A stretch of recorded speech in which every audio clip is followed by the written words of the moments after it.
लेकिन भाजपा के नेत्री देखिए जो गोपीनाथ मुंडे की लड़की सांसद हैं, वो उसके पहलवानों के समर्थन में आई है। देखिए मैं बधाई देना चाहता हूँ, उन्होंने जो बात कही है, लेकिन गोपीनाथ मुंडे की बेटी उस समय भी लाचार थी जिस समय गोपीनाथ मुंडे की हत्या कर दी गई 3 जून को। मैंने कहा था, मैं आज भी बेबाकी के साथ आपके माध्यम से कह रहा हूँ, निष्पक्ष तरीके से अगर जांच हो, गोपीनाथ मुंडे की भी हत्या कर दी गई थी। ये लाचारी थी उस परिवार की, वो परिवार बोल नहीं पाया। और तब मैं इतनी आप समस्या गिना रहे हैं और भाजपा कह रही है 9 साल बेमिसाल, मोदी जी 9 साल बहुत अच्छे काम किए, देश हित में काम किए, 18 घंटे काम किए। बिल्कुल आपने सही कहा। आपने देखा नरेंद्र मोदी जी ने ताली बजाई, नोटबंदी कर दिया। आपको मालूम है कि कुछ बच्चों, गर्भवती महिला ने बच्चा जन्म लिया, बैंक की कतार में लोगों की जान चली गई, लोगों की जान चली गई। नोटबंदी कराने में एक भी अदानी अंबानी कोई लाइन पे नहीं लगा, तमाम गरीब गुरबा मजदूरों को लगना पड़ा। हमारे देश के अंदर दुनिया में आपको मालूम है कि नहीं, पर दर्शकों को मैं बताना चाहता हूं, इस्लाम में सूदखोरी पाप माना गया है। जबरदस्ती नोटबंदी करके हमारे देश में करोड़ों करोड़ परिवारों को सूदखोर में बनाने का षड्यंत्र किया गया। आप समझ लीजिएगा, आपको जान लेने में ताकत अच्छा लगता है।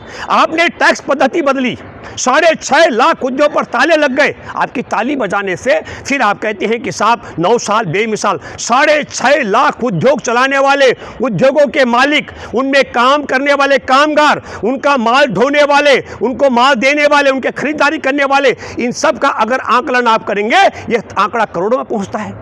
आपने 450 मामले कोरोना के थे, ताली बजा दी, पूरे देश को लाचार कर दिया।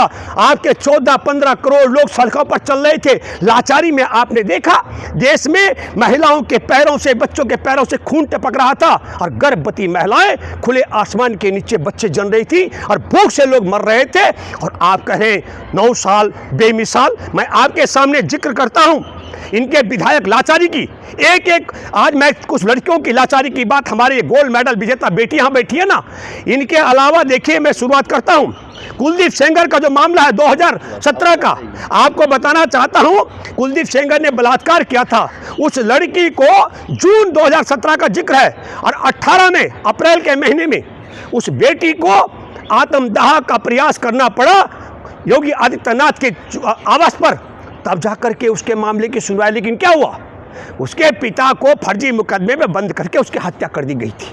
आपको यह भी जानकारी होनी चाहिए, उसका चाचा जेल में बंद था, और वो चाचा को मिलने के लिए जब जा रहे थे तो तब क्या हुआ, 2019 का मैं जिक्र कर रहा हूँ। स्थिति यह हुई थी कि उसके ऊपर गाड़ी ट्रक चढ़ा दिया था, रायबरेली था, जेल में जा रहे थे अपने चाचा को मिलने के लिए, और क्या हुआ, उसकी मौसी और चाची की डेथ हो गई। आपको मालूम है, और तब सुप्रीम कोर्ट ने संज्ञान लिया। मैं जिक्र करना चाहता हूं आपके सामने 2018 का, कठवा का, जनवरी का, एक छोटी सी बच्ची, मासूम बच्ची, उसके बलात्कारियों को गिरफ्तार करने का मामला था। आपने देखा किस तरीके से उनको बचाने के लिए, ऐसा नहीं है कि अकेले ब्रजभूषण शरण सिंह को बचाया जा रहा हो और इन बेटियों के साथ अन्याय हो रहा हो। लाचारी का मैं बात कर रहा हूँ, 8 साल 7 साल की मासूम बच्ची का अपहरण करके, गैंग रेप करके, और उसकी कहाँ, मंदिर के अंदर भूखी प्यासी रखी गई थी, और उसके बलात्कारियों को बचाने के लिए आप जो है भाजपा सांसद जो ब्रजभूषण शरण सिंह की जो पॉक्सो एक्ट के तहत जो गिरफ्तारी की मांग कर रहे थे जी, अभी आपने न्यूज़ में देखा होगा जो नाबालिग लड़कियां थी वो बालिग बताई जा रही है, उसके चच्चा इंटरव्यू दे रहे हैं। बिल्कुल, ये जो आपका सवाल है, यही तो बात कही गई है पॉक्सो एक्ट के तहत कि तत्काल मुकदमा दर्ज होने के बाद गिरफ्तार करके जेल में डाला जाना चाहिए। यही तो सबूत नष्ट करने का षड्यंत्र है।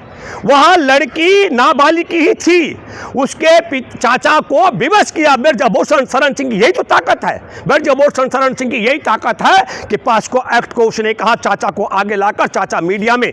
और आपको बताता हूं, मैं इतना गिरावट नहीं करूंगा, लेकिन जो बेटियां धरने पर बैठी हैं उनमें से एक बेटी को बदनाम कराने का षड्यंत्र किया जा रहा है। और आपको बताना चाहता हूं उसका चाचा कितना दबाव में होगा, कितना तनाव में होगा, कितना दबाव होगा भाजपा के खट्टर सरकार का, मोदी सरकार का और ब्रजभूषण शरण सिंह का, कि उसका चाचा बगावत कर रहा है और अपनी ही नाबालिग बेटी को बालिग बताने का षड्यंत्र कर रहा है। मैं देखिए ये षड्यंत्र है। आपके कहने का मतलब है इसलिए बिल्कुल मैं कह रहा हूं कि ब्रजभूषण शरण सिंह अपने खिलाफ सबूतों को नष्ट करने का षड्यंत्र कर रहा है। इससे बड़ा और कोई उदाहरण हो नहीं सकता है। मैं दावे के साथ में कह सकता हूं वह लड़की नाबालिग थी। अच्छा, आप तमाम लोग जो है सपोर्ट में उतर रहे हैं रेसलर्स के, अच्छी बातें उतरिए, खाप पंचायत, तमाम पंचायत हो रही है, तमाम विपक्ष के नेता आ रहे हैं। मुझे बताइए, जितने भी लोग आज समर्थन दे रहे हैं और महिला सम्मान की बात कर रहे हैं, इनका एक ट्वीट नहीं आया, ना किसी विपक्ष का आया, ना किसी खाप वालों का आया, ना आप लोगों का आया जो 1 महीने से जंतर मंतर चक्कर काट रहे हैं साक्षी के ऊपर, जिसका मर्डर हो गया, जो 16 साल की बच्ची थी। कहाँ गया फिर महिला सम्मान, कहाँ गई महिला? बहुत देखिए ये बहुत बेहतर सवाल आपका है। मैं ये कह रहा हूं कि उसके बाद मैं अगर मीडिया के सामने अभी आया हूं, जो साक्षी की हत्या कर दी गई, और साक्षी की हत्या करने वाला हत्यारा पुलिस की हिरासत में है, और साक्षी की हत्या करने वाला हत्यारा न केवल गिरफ्तार में है, उसे चाकू और तमाम चीजें बरामद कर दी गई है, पुलिस एक्शन ले रही है। यहाँ सवाल देखिए, बहुत बुरी बात है, हम सब लोग भर्त्सना करते हैं साक्षी की हत्या कर दी गई, लेकिन सिर्फ साक्षी की हत्या कर दी गई ऐसा नहीं है। देश में जगह जगह हत्या का सिलसिला रहा है, पर साक्षी की हत्या करने वाला हत्यारा गिरफ्तार है, उसने बर्बरता से हत्या की है। ये सवाल मामला ट्वीट का नहीं है, मामला है कि तत्काल गिरफ्तारी हुई है, पकड़ा गया है, पुलिस ने तत्परता से कार्रवाई की है। इसको एक इस एंगल से मैं भी मानता हूँ। हमारे प्रधानमंत्री जी ने कहा मुझे बहुत दुख और अफसोस है, हम सबको 140 करोड़ आबादी को दुख और अफसोस है साक्षी की हत्या पर। एक देखिए न्याय हो जाती है, क्या कहने, क्या गिरफ्तारी होने से न्याय मिल जाता है? नहीं, एक मिनट, आप मुझे बताइए, अगर गिरफ्तार नहीं हुआ होता तो हम सड़क पर उतरते, हम सड़क पर उतरते विरोध प्रदर्शन के लिए। हम कह रहे हैं कि गिरफ्तार होना, कानूनी प्रक्रिया का चलना, ये हम मांग कर सकते हैं कि उसको फास्ट ट्रैक अदालत में चलना चाहे मामले को। और ये जो लव जिहाद की बात कर रहे हैं, प्रेम देखिए, मैं फिर आपके माध्यम से गंभीरता के साथ कहना चाहता हूँ, प्रेम कोई किसी से भी कर सकता है और प्रेम करना कोई पाप नहीं है। और फिर यह कह देना कि हिंदू और मुसलमानों का प्रेम नहीं होता है, तो मैं आपके माध्यम से कहना चाहता हूँ, शहनवाज हुसैन का जो रिश्ता है वो किस परिवार में है? मुख्तार अब्बास नकवी का, इससे पहले सिकंदर बख्त, उनका इंतकाल किस परिवार से है? नहीं, मैं सुनो, मैं वो जिक्र नहीं, पहले सुनिए, एक मिनट, नो, मैं सुनिए, मैं आपके माध्यम, सुनिए, पहले सिकंदर बख्त एक बहुत वरिष्ठ नेता होते थे, गौरी शंकर भारद्वाज जी के बहनोई, वो उनका इंतकाल हो गया।